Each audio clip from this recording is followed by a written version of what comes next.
ढेंकानाल सप्तशजिया पहाड़ में निखोज 5 जन छात्रों को राति 2टारे उद्धार कला पुलिस।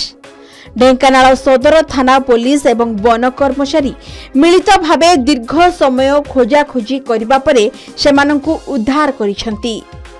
तेबे राति 2टारे उद्धार परे ढेंकानाल मुख्य चिकित्सालय रे सेमानंकु चिकित्सा कराइथिला पुलिस। समस्तंकर स्वास्थ्य अवस्था भल रहिछि। समस्तंकु सदर थाना को निया जाइछि।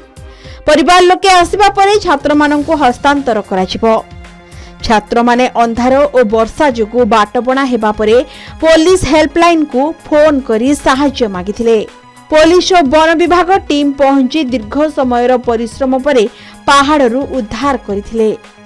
4 जन संग आस्थिले सब कॉलेज फ्रेंड मु एकुडिया हमर ढेंकानाल थिले ढेंकानाल डिस्ट्रिक्ट रो तांको सब कथा है कि हम आस्थिलो हमर स्पॉट सप्तशजिया बुलिया पे पुलिस को फोन करथिलु हेल्पलाइन आमको यथाशीघ्र पुलिस हेल्प कले।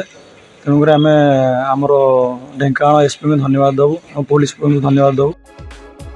तेबे कटक अंचल बुलिबा को आसी पहाड़ ऊपर को जाई बाटबणा हो जाइथिले एही छात्र माने। 5 जनक मध्यरु ढेंकानाल जिल्लार कामधेनुकोट ग्रामर हिमांशु दासकर अन्य 4 जन सहपाठी रहिथिले। एमाने हेले अरक्षित महापात्र, शुभम महापात्र, सुजित साहू और लकी दास।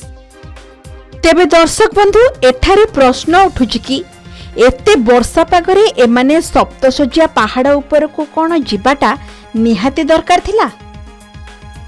एमिति कोन बुलिबा को आउ किछि जगह मिलिलानी एमानंकु? एमाने एते भी छोट पिला नुहंती कि एमानंको पाखरे टिके मात्र साधारण ज्ञान भी नथिबो। एभଳି स्थिति जदि किछि अघटन घटी जाई थांता थरे भाबिले देखी सही जन्म कला बापा माँ परिवार लोकंकर अवस्था कौन जे होई थांता।